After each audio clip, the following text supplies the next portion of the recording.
Hello friends, स्वागत करता हूं एक बार फिर से आपके अपने यूट्यूब चैनल पे जिसका नाम है जॉब अपडेट्स। और फ्रेंड्स, आज के वीडियो में हम लोग बात करेंगे राष्ट्रीय राजधानी क्षेत्र परिवहन निगम में आई हुई वैकेंसी नोटिस के बारे में। जी हाँ friends, national capital region transport corporation में रिक्वायरमेंट ऑफ ऑपरेशंस और मेंटेनेंस स्टाफ की कॉन्ट्रैक्ट बेसिस पे रिक्वायरमेंट्स आई है, जिसके बारे में हम लोग आज बात करेंगे।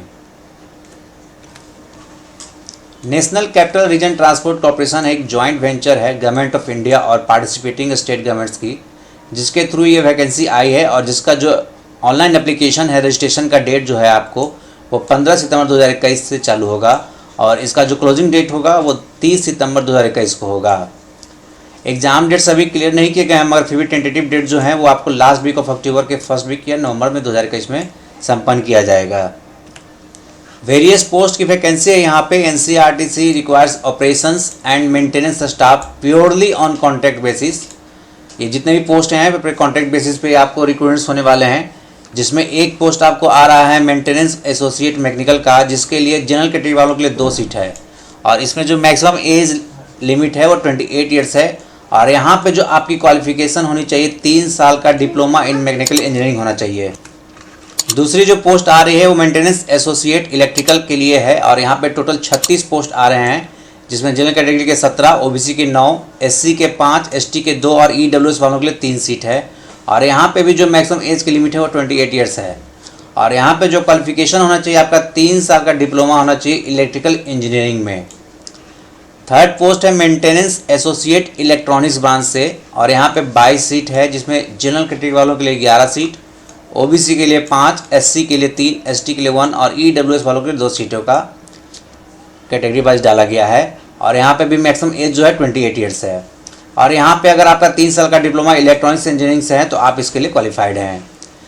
फोर्थ पोस्ट है आपका मेंटेनेंस एसोसिएट, इसमें सिविल ब्रांच वालों के लिए है, जिसमें सिर्फ जनरल कैटेगरी वालों के लिए 2 सीट है और इसमें भी एज लिमिट वही 28 साल है।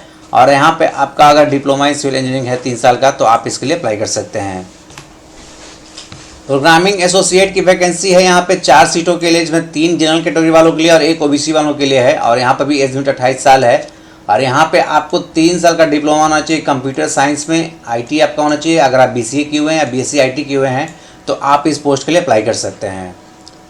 टेक्नीशियन इलेक्ट्रिशियन का भी पोस्ट है, जहाँ पे 43 पोस्ट हैं। जनरल वालों के लिए 19, ओबीसी के लिए 11, एससी के लिए 6, एसटी के लिए 3 और ईडब्ल्यूएस वालों के लिए 4 सीट है। और यहाँ पे जो मैक्सिमम एज लिमिट है वो मात्र 25 ईयर्स है। और यहाँ पे अगर आप आईटीआई किए हुए हैं इलेक्ट्रिशियन ट्रेड से एनसीवीटी एससीवीटी के थ्रू तो आप इस पोस्ट के लिए एप्लीकेबल हो जाते हैं। अगर आप टेक्नीशियन हैं इलेक्ट्रॉनिक मैकेनिक में और आपके पास आईटीआई डिग्री है सर्टिफिकेट इलेक्ट्रॉनिक्स मैकेनिक ट्रेड में तो आप यहाँ पे 27 सीटों के लिए अप्लाई कर सकते हैं, जहाँ पे जनरल के लिए 13, ओबीसी के लिए 7, एससी के लिए 4, एसटी के लिए 1 और 1 सीट जो है वो ईडब्ल्यूएस के लिए है। और यहाँ पे भी जो एज लिमिट है वो तो 25 साल की है। अगली पोस्ट है technician air conditioning and refrigeration की, जहाँ पे मात्र 3 सीट है, वो भी जनरल कैटेगरी वालों के लिए और एज लिमिट 25 साल है। और यहाँ पे आपका आईटीआई सर्टिफिकेट होना चाहिए एयर कंडीशनिंग और रेफ्रिजरेशन मैकेनिक ट्रेड में। फीटर वालों के लिए भी यहाँ पे पोस्ट है टेक्नीशियन का और यहाँ पे 18 सीट है, जिसमें जनरल कैटेगरी के 10, ओबीसी वालों के लिए 4, एससी 2, एसटी 1 और ईडब्ल्यूएस के 1 सीट हैं। और यहाँ पे अगर आप फीटर ट्रेड से हैं तो आप अप्लाई कर सकते हैं। अगर आपके पास वेल्डर ट्रेड से आईटीआई है तो आप 2 सीट जनरल कैटेगरी वालों यहाँ पे अप्लाई कर सकते हैं टेक्नीशियन पोस्ट के लिए। और यहाँ पे भी एज लिमिट जो है 25 साल है। एक पोस्ट है यहाँ पे स्टेशन कंट्रोलर का, ट्रेन ऑपरेटर का और ट्रैफिक कंट्रोलर का। और ये जो पोस्ट है बहुत ही इंपॉर्टेंट पोस्ट है और यहाँ पे टोटल 67 वैकेंसीज है, जिसमें 30 वैकेंसी जो है वो जनरल कैटेगरी वालों के लिए, ओबीसी वालों के लिए 18, एससी के वाले के लिए 9 और एसटी वालों के लिए 4 और ईडब्ल्यूएस वालों के लिए 6 सीट हैं। और यहाँ पे जो एज लिमिट है वो 28 साल का है। अगर यहाँ पे आपका क्वालिफिकेशन 3 साल का डिप्लोमा इलेक्ट्रिकल में या इलेक्ट्रॉनिक्स में या फिर आपने बीएससी कर रखा है फिजिक्स केमिस्ट्री मैथ से तो आप इस पोस्ट के लिए एलिजिबल हैं। यहाँ पे जो भी एलिजिबिलिटी क्राइटेरिया है और आपके जो भी एक्सपीरियंस है या जो भी अदर कंडीशंस एप्लीकेबल हैं वो सारे आपको 11/9/2021 यानी कि 11 सितंबर 2021 को फुलफिल हो जाने चाहिए। इसके बाद के आए हुए रिजल्ट्स एक्सपीरियंस को मैटर नहीं किया जाएगा। और साथ ही साथ ये सारे आपको एक रिकॉग्नाइज्ड यूनिवर्सिटी या इंस्टीट्यूट के थ्रू आपको प्रोवाइड किए गए होंगे। यहाँ पे बात करते हैं पोस्ट सीरियल नंबर 1 से लेकर 5 तक और 11 नंबर का जो पोस्ट है उसके लिए कैंडिडेट का हायर क्वालिफिकेशन होना मस्ट है, यानी कि आपका ग्रेजुएशन होना चाहिए और 6 से लेकर के 10 तक आपके पास ITI क्वालिफिकेशन होना चाहिए, जिसमें आपका हायर क्वालिफिकेशन रिक्वायर्ड नहीं है। सिलेक्शन प्रोसेस की बात करते हैं तो 1 नंबर से लेकर 10 नंबर तक के जो सीरियल नंबर के पोस्ट हैं उसके लिए जो मैथोडोलॉजी है वहाँ पे आपको कंप्यूटर बेस्ड टेस्ट होंगे, यानी कि आपका CVT आधारित टेस्ट होगा और उसके बाद आपका मेडिकल फिटनेस देखा जाएगा और उसके बाद ही आपका वैकेंसी यहाँ पे दी जाएगी। और अगर आप सीरियल नंबर 11 के लिए अप्लाई करते हैं तो इसके लिए जो मैथोडोलॉजी है वहाँ पे भी आपका CVT टेस्ट होंगे, उसके बाद आपको साइकोमेट्रिक टेस्ट होंगे और मेडिकल फिटनेस होंगे। अब जैसा कि बात की गई थी कि ये सारे वैकेंसी प्रोबेशन पीरियड पर है, यानी कि आपका इसके लिए श्योरिटी बॉन्ड होगा। तो अगर आप सीरियल नंबर 1 to 5 और 11 के लिए अप्लाई करते हैं तो आपका जो बॉन्ड अमाउंट होगा वो 1.5 लाख रुपए का होगा, जो 2 साल का होगा। और उसके बाद 6 से 10 पोस्ट के लिए जो अप्लाई करते हैं उनको 1 लाख का बॉन्ड फिल करना होगा, जिसका मिनिमम पीरियड होगा 2 साल का। यानी अगर आप 2 साल का सर्विस प्रोवाइड करते हैं वहाँ पे तो आपका ये बॉन्ड 2 साल के बाद ख़त्म हो जाएगा। आप इन सारे पोस्ट के लिए आपको कुछ कंसोलिडेटेड रेम्युनरेशन मिलेंगे। आपको यहाँ पे जो सैलरी प्रोवाइड की जाएगी वो एक मुश्त सैलरी प्रोवाइड की जाएगी, जिसमें अगर आप maintenance associate, programming associate, station control और ट्रैफिक कंट्रोल के लिए अगर अप्लाई करते हैं और आपकी वैकेंसी हो जाती है तो यहाँ पे आपको 35,250 रुपये की एक मुश्त सैलरी दी जाएगी, यानी कि कंसोलिडेटेड रेम्युनरेशन आपको 35,250 रुपीज़ पर मंथ मिलेगा।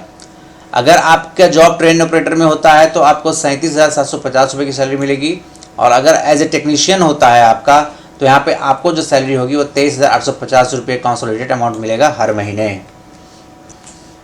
फॉर्म को अप्लाई करने के लिए आपको कुछ ऑनलाइन एप्लीकेशन फ़ी पे करना होगा। अगर आप UR यानी कि जनरल कैटेगरी से हैं, OBC से हैं, EWS से हैं या अगर आप एक्स सर्विसमैन हैं तो आपको यहाँ पे 500 रुपये का पेमेंट करना होगा। इसके साथ आपको GST पे करना होगा। वहीं पे कोई कैंडिडेट अगर SC ST कैटेगरी से बिलोंग करता है तो वहाँ पे उसको कोई भी फीस पे करने की जरूरत नहीं है।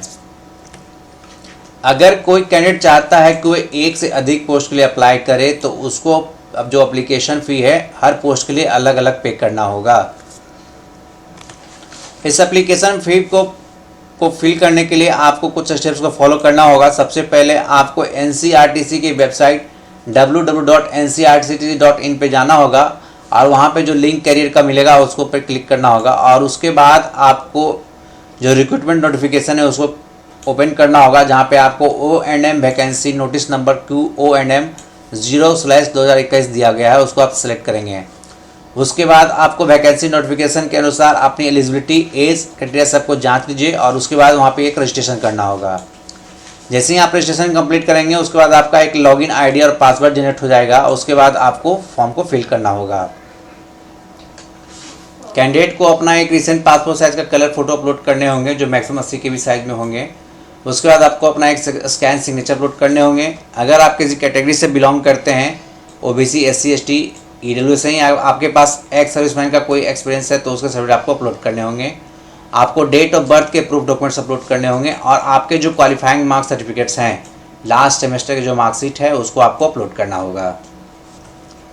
तो NCRTC में जॉब करने का एक बहुत ही अच्छा सुनहरा मौका आपको मिलने जा रहा है और वेरियस पोस्ट में अगर आप ITI किए हुए हैं या आपके पास कोई मैकेनिकल डिग्री या कोई भी इंजीनियरिंग डिग्री है तो आप इन सारे पोस्टों के लिए अप्लाई कर सकते हैं।